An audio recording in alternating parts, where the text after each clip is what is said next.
Hello friends, my name's Tammy and this is my booktube channel, Believe in Yourself.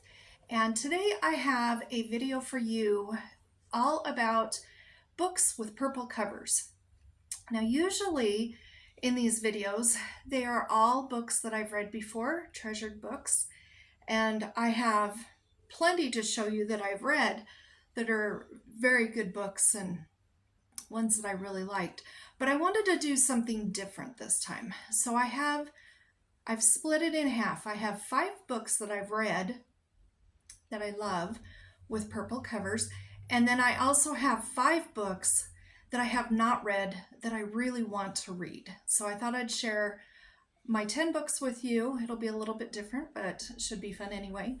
So the first 2 that I have, I'm going to start with the 5 books that I have read. And I have to include these 2 cozy mysteries because I just love them so much. This first one is called Against the Claw by Shari Randall, and it's in the Lobster Shack Mysteries. Isn't that the funniest cover with that little lobster on there? The covers of all 3 books in this trilogy are really, really cute. This is the second book in the trilogy, but I just had to talk about it. So we're following Allie Larkin. She used to be a ballerina and she broke her ankle. And so she went in book 1, she went to her aunt's lobster shack to recover, recuperate, and help her aunt out a little bit. And it was just great. It was mainly focused in the lobster shack. Now this second book, they've branched out a little bit. They're doing some catering. She's also out on the lobster boat some. And of course there's another murder. There's a murder in every cozy mystery pretty much. And she's going to solve it. And I'll tell you what, if you like lobster, you are going to be so hungry reading these books because they make the most delicious foods in this book. They make a lobster roll that I want so badly. But these are such good books and I really love this. I couldn't not talk about this one. And the other cozy mystery I have, this is book 2 in, I think there's 5 or 6 of them out right now, but in the back of this book it says that there are supposed to be a total of 8. It's by Lindsey and it's called Burden of Poof, and it's in the Bonnie and Clyde mysteries. And there's the cover, lots of purple on that. And in this book, our main character is Bonnie Balfour, and this is her cat, Clyde. So that's how you get the Bonnie and Clyde. And she has opened, what did she call it? It's called Bless Her Heart, a second chance dress shop and boutique on the town square. And this is the second book. And so I'm not going to give any spoilers, but in this book here, a grumpy old widow turns up dead in a pile of donations that were supposed to be for her store. And so she wants to solve that murder mystery because somehow it seems like it's connected to her store. And she and her cat and, the local people always work together, and I love this series so much. And what I loved about it, there's 5 or 6 books out, I can't remember, but I've read all of them, and you really get to know the characters, and they are all fun characters. Lindsey is one of my favorite cozy mystery authors, and I'm hoping that the next couple of books will be out soon or eventually, because I would like to follow this story a little bit further. Another book that I have is by Rosamunde Pilcher called Winter Solstice. Now, there's a little bit of purple on that snowflake, and then the words on the back are purple, and the spine is purple. So I'm counting it. This one here, I love Rosamunde Pilcher. I've talked about a few of her books, and I just love her so much. I wish that she would have written more of the great big books. But this one here, we are following Elfrida Phipps. She used to be on the London stage and she's retired. And the church organist, Oscar Blundell, has asked her to go to Scotland with him and be his companion, and just so they have somebody to, be with and talk to and as friends. So she goes ahead and moves to Scotland with her dog and Oscar, and they move into this quite rundown home. And it says here, joining her and Oscar at a rundown Victorian house in Scotland will be a young woman nursing a broken heart, a teenager escaping an unhappy home, and a stranger arriving during a snowstorm. And I love this book. It does take place at Christmas time in the winter. I think it's mostly, November and December when this takes place. But oh, this was so good. All right, I have 2 more books here that I have read. This one's called The Purple Nightgown by A.D. Lawrence. And trust me, it does have purple on it. She has a purple nightgown, but it's kind of faded. Now, this is one of the books in the True Colors Historical Stories of American Crime. So this series, they are all novels, but like the back said, True Colors, fiction based on strange but true history. So all of the books, they're all standalones, but they are based on true crime, something that happened historically. And for the most part, when I read this series, there's probably 10 or 12 of them. I hadn't heard about a lot of the stories. And what's interesting with these is they have different authors. There's 3 or 4 authors that write the whole series. And you have the story in, most of this is the story. But then it does end with kind of a chapter that tells what this is based off of, the true crime that happened in history that this was based off of. And I have loved reading what it was based on, because most of the time I hadn't heard anything about it.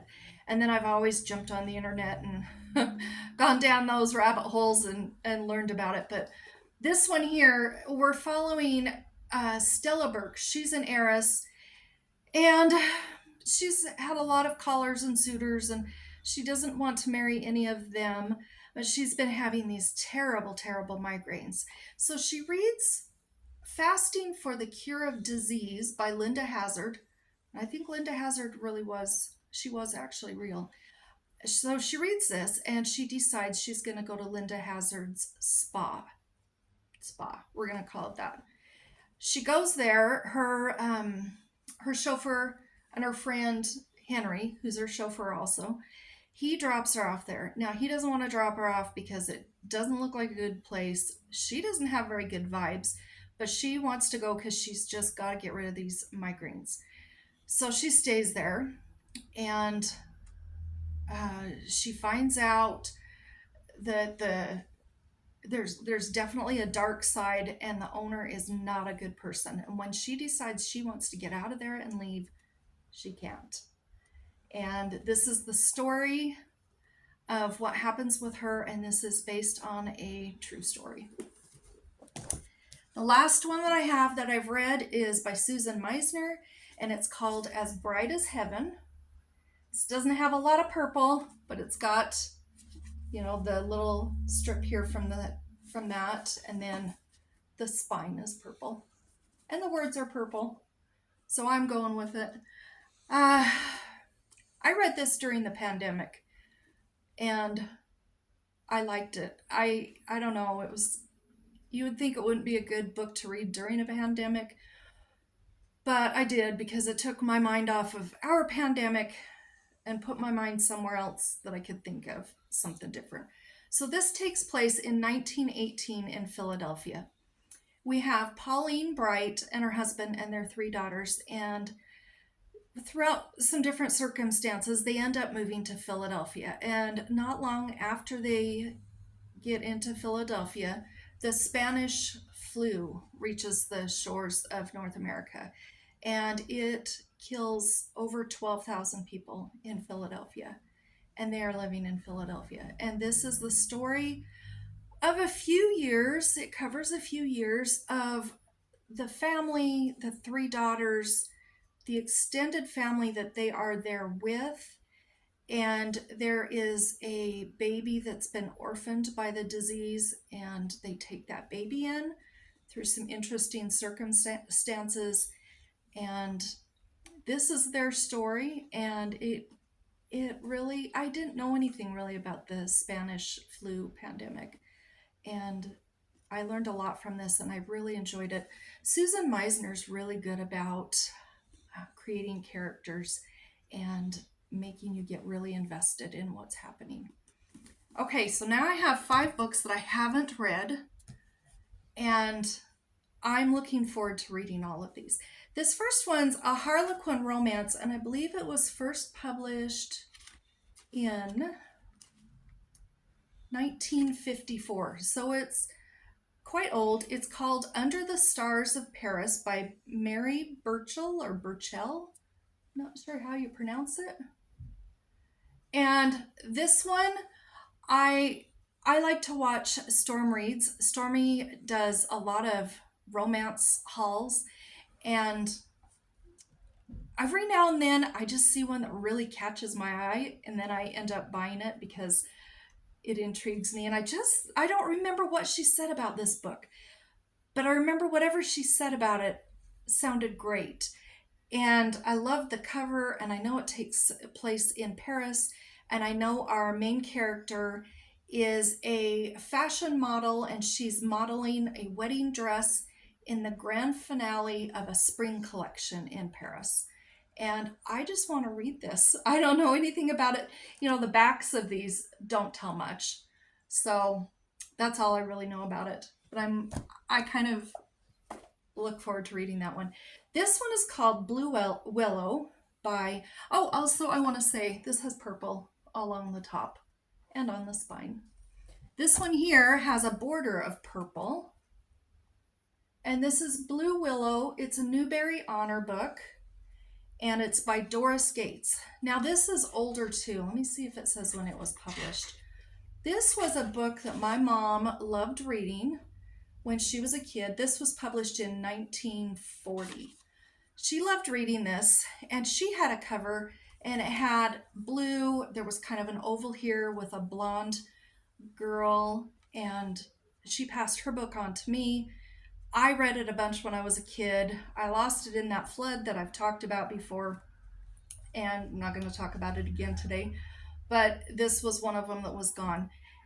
And my mom and I both watched a video a while back. I don't remember who it was, but somebody mentioned Blue Willow, and they were unhauling it, I think. And my mom said, "Oh, I can't believe she's unhauling that."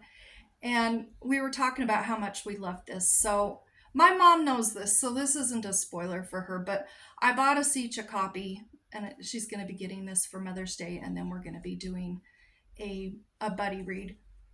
But this one here, it's about a young gal. She's with her family. Her dad has to work moving place to place to place on farms and just working a little bit here, a little bit there. So they do not have a home of their own. And she owns this, their family owns this Blue Willow plate, and it's been promised to her. Her name's Janie Larkin. It's been promised to her, and it's got a home and a stream and a tree. And it brings her a lot of hope to look at this plate, because it gives her hope that someday their family's going to be able to find somewhere to live and set down their own roots. And it's a middle grade book, and I have read this. So I have this in the not read pile of the 5 books, but that's because I haven't read this since I was probably 10 years old or something. That's been a while. So it'll be like a new book to me. Then I have The Soul of Kindness by Elizabeth Taylor. Now this isn't Elizabeth Taylor, the actress. This is Elizabeth Taylor, the British author. But there's the book, the cover. It's got a lot of purple on it. The back's purple. Okay, so I'm going to tell you a little bit about this, and then I want to read just one paragraph off the back.